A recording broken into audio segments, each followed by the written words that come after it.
Very welcome all of you. मैं हूं विजय साडा आपके परिवार से, that is V smart academy से।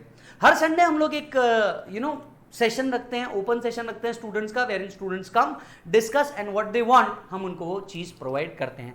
Out of the last Sunday मुझे पता चला कि सीए फाइनल लेवल के बच्चों को एंड सीए इंटर लेवल के बच्चों को चाहिए कि किस सीक्वेंस के अंदर में डायरेक्ट टैक्स पढ़ा जाए। मैंने बोला बहुत अच्छी बात है, अगर हमारे बच्चों को यही हेल्प चाहिए तो हम ये हेल्प जरूर एक्सटेंड करेंगे। इसके तहत मैं आपसे शेयर कर रहा हूं कि किस तरीके से डीटी को और कितने मिनट कौन कौन से टॉपिक्स को दिए जा सकते हैं रिवाइज करने के लिए।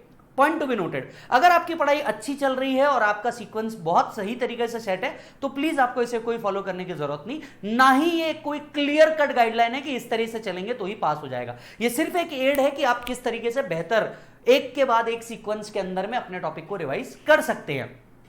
आइए अब देखिए, मैं आपको बताता हूं आप गलती क्या करते हैं। जब आप सीए फाइनल के अंदर में होते हैं, आप असेसमेंट वाले टॉपिक को बहुत लाइट ले लेते हैं और आप सीधा टोटल इनकम वाले प्रॉब्लम पे बढ़ जाते हैं, जहां पे पीजीबीपी होगा, कैपिटल गेन होगा। साथ साथ में असेसमेंट ऑफ वेरियस एंटिटी वाला एक पार्ट है जो आप बहुत निग्लिजिबल तौर पे रखते हैं। और इंटरनेशनल टैक्स में तो आप सिर्फ ट्रांसफर प्राइसिंग को फोकस करते हैं, टैक्सेशन ऑफ नॉन रेसिडेंट को फोकस करते हैं, रेसिडेंशियल स्टेटस को फोकस करते हैं। कई बार सिर्फ ये सिलेक्टिव पढ़ने के कारण भी आप डीटी के अंदर में मैक्स स्कोर नहीं कर पाते। तो चलिए आइए आज देखते हैं कि किस तरीके से पढ़ा जा सकता है, कौन कौन से टॉपिक को किसके बाद अगर आप पढ़ें तो शायद आप ज्यादा अच्छे से एज क्रिएट कर सकते हैं। Let us start. सबसे पहले मैं बात करूंगा अगर पेपर 7 की, तो you know it is a combination of DT as well as international tax. तो पेपर जो आएगा वो डीटी एंड इंटरनेशनल टैक्स दोनों का आएगा। आपको ये कभी नहीं समझ के चलना है कि मैं सिर्फ डीटी पे फोकस कर लूं और इंटरनेशनल टैक्स के कुछ चीजों पे ही फोकस करूं, नहीं, आप ऐसा कभी नहीं करेंगे। Let us start. सबसे पहले आप किस चैप्टर को, एक बार अगर आपका पूरा डीटी पढ़ के हो चुका है तो मेरे हिसाब से आप किस टॉपिक से स्टार्ट कर सकते हैं। सबसे पहले बेसिक टैक्स कैलकुलेशन। जी हां, मैं बहुत सिंपल सी बात कर रहा हूं, बेसिक टैक्स कैलकुलेशन से आप स्टार्ट करें। क्यों? क्योंकि ऑलमोस्ट फाइनल के जितने भी प्रॉब्लम्स आते हैं उनमें बहुत सी बार compute total income and tax liability होता है और यहां हम गलती करते हैं। हम टोटल इनकम तो कंप्यूट कर देते, टैक्स लायबिलिटी बराबर नहीं कंप्यूट कर पाते। और इसी के साथ साथ जब इतने सारे ऑप्शंस आ चुके हैं टैक्स कैलकुलेशन के 115 B A 115 B A B, तब तो यह बनता है कि आपको यह चीज पता हो। इसके बाद आप अगर कोई टॉपिक उठाएंगे तो सीधा सीधा आप उठाएंगे मैट। जी हाँ, अगर आपका रेगुलर क्लास होता तो मैं कभी ये नहीं कहता, पर मैट ये ऐसा टॉपिक है जहां आपका टोटल इनकम और कैलकुलेशन एज पर मैट, आपको विचएवर इज हायर होता है वो पे करना होता है। तो इट्स नेक्स्ट टाइम कि आप सीधा सीधा मैट उठाएं और मैट को रिवाइज करें। याद रखें, जब आप रिवीजन कर रहे हो ये वो वाला टाइम नहीं है जब आप जाकर के दिमाग लगाएं ऐसा हुआ तो क्या, वैसा हुआ तो क्या। नहीं, रिवीजन में no if no but, only cut to cut ये दिया है और इस तरीके से हमें फॉलो करना है। ये चीजें आप करें। बेसिक टैक्स कैलकुलेशन मेरे हिसाब से 15 मिनट्स बहुत हो गए, इससे ऊपर का टाइम नहीं देना है। मैट का रिवीजन मेरे हिसाब से 30 मिनट्स बहुत हो गए, इससे ऊपर का नहीं देना है। मैं बात कर रहा हूं रिवीजन की, राइट? इसे पूरा रीड नहीं करने की, रिवाइज फटाफट फटाफट। याद रखिए सीए फाइनल का सिलेबस जो है ये बहुत बड़ा सिलेबस है and it is not possible कि आप उसको बहुत स्लो पढ़ें या आराम से पढ़ें। आपको उसे बहुत निपटाना पड़ेगा, थोड़ा जल्दी निपटाना पड़ेगा। जो भी मैं टाइम लिमिट दे रहा हूं 10 to 15 minutes here and there आप अपने हिसाब से कर सकते हैं। मैट एक बार आपने सॉल्व कर लिया, इसके बाद आप कौन सा टॉपिक उठाएंगे? जैसे ही आपने मैट सॉल्व कर दिया उसके बाद आप उठाएंगे चैरिटेबल ट्रस्ट। जी हां, ये वो टॉपिक है जिसके ऊपर इंस्टीट्यूट हर बार एक ना एक क्वेश्चन तो रखती ही है। चैरिटेबल ट्रस्ट एक ऐसी चीज है जो टैक्सेशन ऑफ वेरियस एंटिटीज के अंदर में आता है, ये टॉपिक उठा ले। जब आप चैरिटेबल ट्रस्ट पढ़ रहे हो तो साथ साथ में taxation of investment fund and taxation of securitization trust भी कर लें। ये बहुत छोटी सी चीज है जिसके साथ साथ आपके टीडीएस के लिंक भी जुड़े हुए हैं। मोर एंड मोर मिलाकर के 30 मिनट्स इसके ऊपर बहुत हो गए। आप taxation of investment fund, securitization trust and business trust, ये मैक्स 30 to 45 मिनट्स के अंदर में आप इसे कंप्लीट कर लेंगे, ये 3 टॉपिक को भी। इससे होगा ये कि आपका असेसमेंट ऑफ वेरियस एंटिटीज के जो टॉपिक है वो बहुत इजीली कवर हो जाएंगे। साथ साथ में नेक्स्ट टॉपिक जो आप उठाना चाहिए वो आपने उठाना चाहिए डिडक्शंस। जी हां, फाइनल लेवल पे डिडक्शंस एक बहुत बड़ा रोल प्ले करता है और आप पीजीपीपी सॉल्व करो या कैपिटल गेन सॉल्व करो, कहीं पे भी आपको मिक्स करके क्या किया जाता है, क्वेश्चन पूछा जाता है। तो डिडक्शन अगर आप पहले ही पढ़ लेंगे तो बहुत ज्यादा इजी होगा। एक गलती जो आप करेंगे फाइनल लेवल पे कि डिडक्शन का सिर्फ पार्ट सी पढ़ेंगे, 80 IA IB IC ID वाला, गलत। आपको पार्ट ए भी पढ़ना है, यहाँ पे 80C to 80U वाले पार्ट कवर होते हैं, वो वाले भी आपको पार्ट पढ़ने। और अगर नहीं पढ़े हैं तो आपने पढ़ना चाहिए, क्योंकि आपके हर टोटल इनकम को आप उठा के देख लीजिए, आपको इस तरीके के क्वेश्चन आते ही आते हैं। फाइनल लेवल पे डिडक्शंस को मेरे हिसाब से 30 मिनट्स टू 40 मिनट्स लग सकते हैं आपको, इस टाइम के अंदर में आपको इसे कंप्लीट करना है फटाफट देख करके। कुछ चीजें जिन पे फोकस करना चाहिए, असेसी कौन होना चाहिए, मैक्सिमम लिमिट कितनी है और कंडीशंस क्या है। जैसे कई जगह पे सेक्शन पे लिखा होता है it should not be paid in cash या mode otherwise than by cash, तो इन वर्ड्स के ऊपर आपको स्पेसिफिक फोकस करना है। 8th टॉपिक जिसके ऊपर आप जंप करेंगे डिडक्शन के बाद, वो होता है आपका advance tax plus interest calculation. जी हां, advance tax plus interest calculation 45 minutes to 1 hour इस पे देना है। सर एडवांस टैक्स जितने भी प्रोविजन है 234B 234C इसके ऊपर आपको क्वेश्चन आते हैं, प्लस इंटरेस्ट जो है इंटरेस्ट के ऊपर आपको अदर पॉइंट आते हैं एडवांस टैक्स की लायबिलिटी को लेते हुए कि अगर कोई रिफंड आ रहा है उसके ऊपर का इंटरेस्ट किस तरीके से कैलकुलेट किया जाएगा, so on and so fourth. तो जितने भी पार्ट एडवांस टैक्स और इंटरेस्ट से रिलेटेड है ये वाले टॉपिक आप जल्दी पढ़े, क्योंकि ये हर बार आपको है ना थ्योरी के अंदर में टेस्ट करते हैं प्लस प्रैक्टिकल के अंदर में भी टेस्ट करते हैं। तो ये टॉपिक ऐसा है जिसको आपको बिल्कुल छोड़ करके नहीं जाना है। 9th टॉपिक की अगर मैं बात करूं जिसपे आप जंप करना चाहेंगे, वो होगा आपका income from other sources which include taxation of gifts, taxation of dividends. ये एक ऐसा टॉपिक है जो आपको कंफर्म पढ़ना चाहिए। 30 मिनट्स बहुत हो गए, इसके ऊपर आप डिवोट करेंगे। Taxation of gift, dividend, 115 QA वाला point, 115 QA that is buyback वाला प्रोविजन, ये यहां पे आप कर लें, फटाफट रिकॉल करेंगे तो बहुत इजीली हो जाएगा। इनकम फ्रॉम अदर सोर्सेज इसलिए क्योंकि पीजीबीपी या कैपिटल गेन के साथ जब भी कोई क्वेश्चन पूछा जाता है इसके कॉम्बिनेशन में पूछा जाता है। इंस्टीट्यूट सिर्फ आपको एक हेड पे टेस्ट नहीं करेगा, इंस्टीट्यूट आपको मल्टीपल हेड पे टेस्ट करेगा, और ये वो समय होगा जब आपको ये चीज करनी होगी। अगर मैं 10th टॉपिक की बात करूं, इसके बाद आप कौन से चीज पे जंप करेंगे, इसके बाद आपने कैपिटल गेन्स पे जंप करना चाहिए। फाइनल लेवल पे कैपिटल गेन बड़ा इंपॉर्टेंट होता है। कौन कौन से सेक्शन जो बहुत ज्यादा रेलेवेंस बनते हैं, वो बनता है सेक्शन 47, सेक्शन 47, 46, ये फाइनल लेवल पे बहुत ज्यादा रेलेवेंट हो जाता है जब टैक्सेशन बात करते हैं, transaction which are not regarded as transfer और risky condition. Section 46 talks about liquidation और इससे रिलेटेड प्रोविजन आप पढ़ लें। जब आप ये पढ़ते रहेंगे तो taxation of merger, taxation of amalgamation oblique merger, ये भी उठाएं और तुरंत फटाफट पढ़ लें क्योंकि ये उसी के रिस्पेक्ट में है, राइट। तो आप ये टॉपिक भी कर लें, दोनों टॉपिक मिला करके आपको 1 to 1.30 मिनट्स बहुत हो गए, आप इसको रिवाइज करेंगे। कुछ चीजें जो आपको फोकस करनी चाहिए, एक प्रोविजो टू सेक्शन 48 वाले जितने भी पॉइंट है आपको वो रिकॉल करने हैं। Section 49 and 55 cost of acquisition किस तरीके से कंप्यूट किया जाता है उस पे फोकस करना है। स्पेशल ट्रांजैक्शंस जो है कैपिटल गेन के, स्लम सेल हो गया, कंपलसरी एक्विजिशन हो गया, रजिस्टर्ड रीडेवलपमेंट एग्रीमेंट हो गया, ये वाले पार्ट आप बहुत अच्छे से उठाइए और सॉल्व कीजिए। वो जो सेक्शंस है 45 हो गया, फिर इसका कंप्यूटेशन हो गया, वो आपको आता है, आपने आर्टिकलशिप करी है तो उसके ऊपर टाइम ज्यादा न लगाएं। नेक्स्ट टॉपिक जिसके ऊपर आपको पूछा जा सकता है वो है TDS/TCS। जी हां, मैं कैपिटल गेन के बाद TDS TCS इसलिए बोल रहा हूं क्योंकि इसमें से कई सेक्शन जो है वो लिंक्ड होते हैं, कई सेक्शन जो है वो लिंक्ड होते हैं। 194 IA बात कर लीजिए आप, 194 LA बात कर लीजिए, और ऐसे इत्यादि कई सेक्शंस हैं जो यहां से लिंक्ड होते हैं। आप इनको पढ़िए। जब आप ये पढ़ रहे हैं TDS TCS, आपको minimum to minimum sir 2 hours इसे देना है। अब आप किस पे फोकस करेंगे, अब आप फोकस करेंगे किन किन चीजों पे टीडीएस नहीं कट करना है। मेनली टीडीएस के अंदर में 3 चीजें, पहला कि सर अमाउंट क्या है जिस पे टीडीएस डिडक्ट करना है, दूसरा परसेंटेज क्या है, और तीसरा चीज पे फोकस कब टीडीएस डिडक्ट नहीं करना है। एक्सेप्शंस वाले पे ज्यादा फोकस कीजिए क्योंकि वही पार्ट है जहां पे आपको फंसाया जाता है। एक बार आपने टीडीएस टीसीएस वाला पार्ट पढ़ लिया, इसके बाद मैं आपसे कहूंगा कि प्लीज उठाइए आपका पीजीबीपी। यस, पीजीबीपी इसके बाद उठाना कभी भी सही रहेगा क्योंकि यहां तक के आपकी बहुत सारी चीजें हो जाएगी जो आपको टेस्ट करने में आसान रहेगी। पीजीबीपी सॉल्व करते वक्त आपको इन मल्टीपल जगहों की प्रोविजंस की जरूरत पड़ेगी और यहां अब आप इजीली एक बड़े हेड को खत्म कर पाएंगे। पीजीबीपी को मेरे हिसाब से 2 से 3 घंटे का टाइम मिलना चाहिए। फोकस काय के ऊपर रहेगा कि क्या क्या चीजें डिसअलाउ है। कुछ सेक्शन जिनके ऊपर आपको स्पेसिफिक फोकस करना चाहिए, प्रिजम्पटिव इनकम जो रेसिडेंट के ऊपर बेस्ड है, डिसअलाउंस वाले पार्ट 38 से लेके 44 वाला, इनके ऊपर आपको स्पेसिफिक फोकस करना चाहिए और प्रॉब्लम सॉल्विंग का पार्ट शुरू करना चाहिए। इसके बाद जब आप पीजीबीपी पढ़ते रहेंगे तब आपने और 2 चैप्टर खत्म करने चाहिए, taxation of firm, taxation of AOP BOI, और इसी के साथ साथ टैक्सेशन ऑफ एचयूएफ।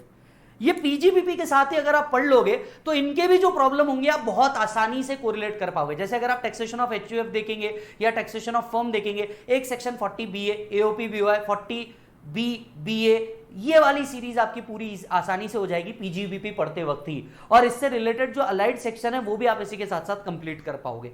तो ये एक आसान वाली चीजें हैं। इन तीनों को मिला करके मैक्स आपको मोर 30 to 45 मिनट्स लगने चाहिए और आप इन्हें रिवाइज कर सकते हैं, और ये पीजीबीपी के साथ ही बहुत इजीली जेलवेल हो जाएंगे।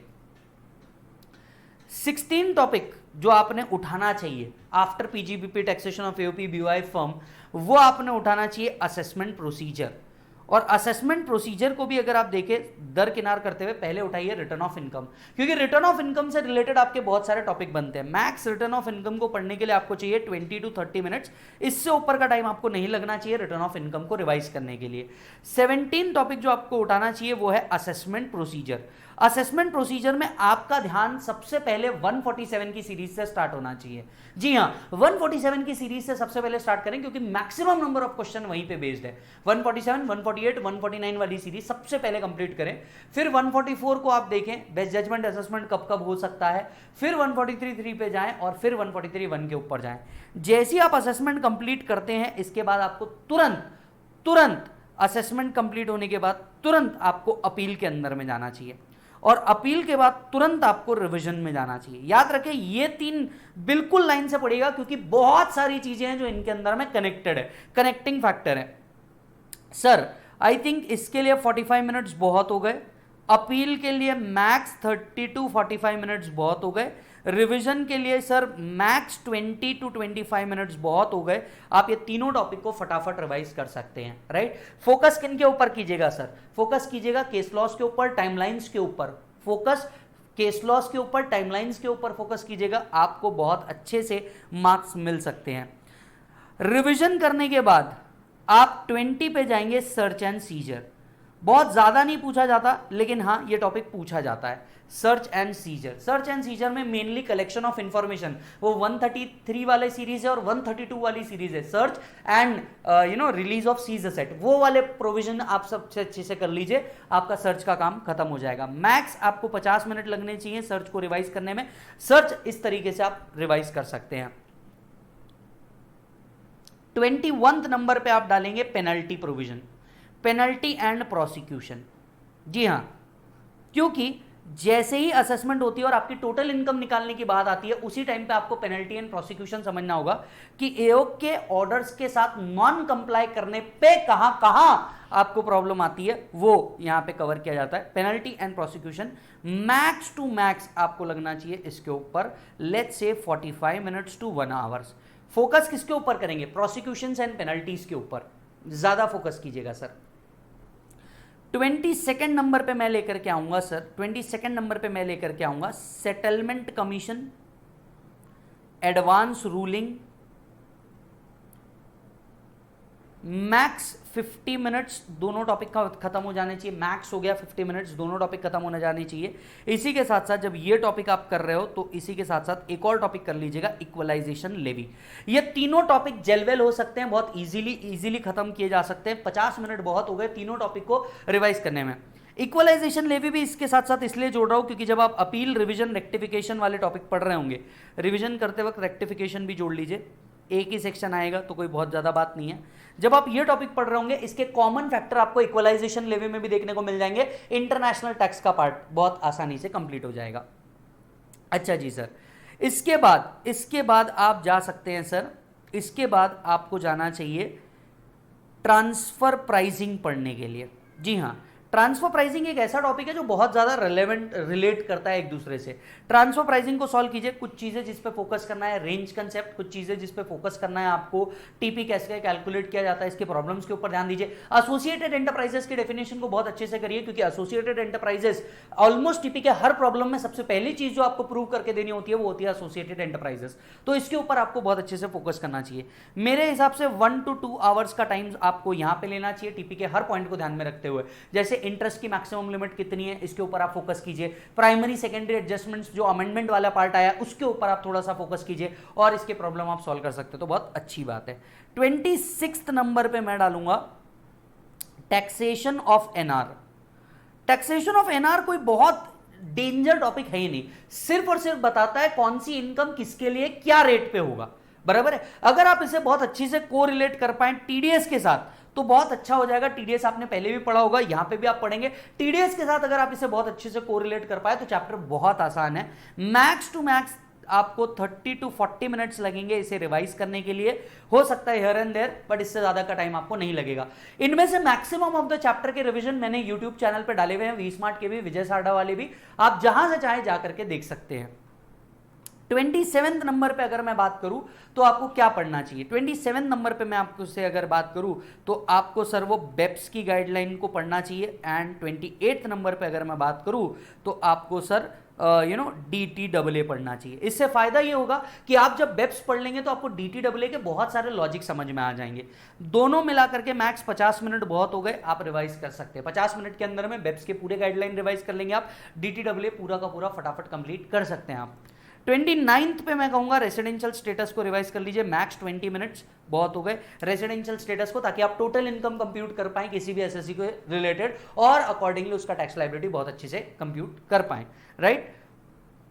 30 नंबर पे अगर मैं बात करूं कि कौन सा टॉपिक है जो 30 नंबर पे आप लोगों ने पढ़ लेना चाहिए, वो टॉपिक मैं आपसे कहूंगा कि हाँ, इसके अलावा जो आपके मिसलेनियस टॉपिक है ये आप कवर कर सकते हैं। इसके बाद आप मिसलेनियस टॉपिक जो रहेंगे आपके वो सारे कवर कर सकते हैं, जिसके अंदर में बहुत सी चीजें आती है, बहुत सी चीजें आती है। अब जैसे टैक्सेशन ऑफ अदर एंटिटीज आ गया, राइट, कोऑपरेटिव सोसाइटी हो गया, फिर एग्जम्पशंस वाले हो गए, 10AA वाले एग्जम्पशंस हो गए, ये जो टॉपिक्स बच जाते हैं आपके, राइट, वो टॉपिक्स आप सबसे पहले कीजिए। जैसे interpretation of various international laws हो गए, वो आप कर लीजिए। ये टॉपिक अब सब बाकी के मिसलेनियस में आ जाते हैं, और इन मिसलेनियस को रिवाइज करने के लिए मैक्स 3 आवर्स बहुत हो गए। जितने टॉपिक बच गए ये सब मिसलेनियस में आ गए, और मिसलेनियस को रिवाइज करने के लिए मैक्स 3 आवर्स बहुत हो गए। ये मेरे हिसाब से एक जनरल सीक्वेंस है, मेरे हिसाब से ये एक जनरल सीक्वेंस है जो आपने पढ़ना चाहिए। अब जैसे कि अगर आप बात करें एडवांस रूलिंग, वो हम यहाँ पढ़ लेते हैं सेटलमेंट कमीशन के साथ, तो आपका वहाँ पार्ट इजी हो जाता है। इक्वलाइजेशन लेवी हम पहले पढ़ चुके हैं तो आपका वहाँ इजी हो जाता है। ये एक जनरल सीक्वेंस है जो आप लोगों ने पढ़नी चाहिए, इंपॉर्टेंट है for the purpose of examination. इतना टाइम मैंने आपको कहा कि बॉस ये हियर एंड देयर 10-15 मिनट से हो सकता है, लेकिन आप जब भी बैठे एक टारगेट लेकर के बैठे। डीटी का सिलेबस बहुत ज़्यादा वास्ट है, बहुत ज़्यादा वास्ट होने के कारण इट्स हाईली इंपॉर्टेंट कि आप फोकस करें। एक चीज़ जब आप ये मिसलेनियस में करते रहेंगे उस टाइम पे आपको हमेशा ध्यान में रखनी है कि आप जितने भी अपने जुडिशियल अपडेट्स आए हैं इनको इसी के अंदर में पढ़ें। हर अटेम्प्ट में जो आपको इंस्टीट्यूट ने जुडिशियल अपडेट दिया है वो जुडिशियल अपडेट्स आपको स्पेसिफिकली फोकस करना ही है, और ये चीज़ आपको ध्यान में रखनी है। Done sir?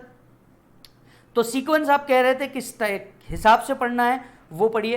And the last one not the least, GTI. Sir GTI के प्रॉब्लम आप उठाएं और जीटीआई के प्रॉब्लम जरूर सॉल्व करें। फाइनल लेवल पे प्रॉब्लम ये होता है कि डीटी को थ्योरी बोला जाता है पर डीटी थ्योरी नहीं है। आप देख सकते हैं आरटीपी वगैरह भी आपसे टैक्स कैलकुलेशन की डिमांड करते हैं, और प्रॉब्लम यह है कि आप थियरी के अंदर में ऑडिट ही करना जानते हैं, गलत। उसे एक्चुअली बैठ करके सॉल्व कीजिए। जहां जहां पे भी आप अटकेंगे ग्रॉस टोटल इनकम को सॉल्व करने के लिए, उस प्रोविजन में वापस जाइए और उस प्रोविजन को फिर से एक बार पढ़िए, तो आई थिंक ये बहुत अच्छे से वर्क कर सकता है। जीटीआई के प्रॉब्लम जरूर सॉल्व करें और प्रेजेंटेशन के ऊपर बहुत फोकस करें। फाइनल में जब वी स्मार्ट के अंदर में बच्चे टेस्ट सीरीज देते हैं, हम लोग देखते हैं कि बच्चे को आंसर तो पता है but he don't focus on how to present, और यही एक बहुत बड़ा डिफरेंस क्रिएट होता है आपके और किसी रैंकर के बीच में। यस और नो? रैंकर्स हमेशा फोकस करते हैं प्रेजेंटेशन के ऊपर, वो हर चीज का वर्किंग नोट बनाते हैं, वो हर चीज के लिए अजम्पशन लिखते हैं, और यही चीज आप कहीं ना कहीं भूल जाते हैं। फाइनल लेवल पे ये गलती मत कीजिएगा सर। फाइनल लेवल के ऊपर आपको बहुत ज्यादा ध्यान रखना है। ये वो टाइम है जब आपको ये अटेम्प्ट को, ये एग्जाम को क्रॉस करना बहुत जरूरी है। ये छोटी सी गलती मत कीजिए। बाकी हम आपके साथ जरूर बने हुए हैं किस तरीके से आपको और अच्छे से स्टडीज के टिप्स एंड ट्रिक्स दे सकते हैं। Thank you so much, you take care.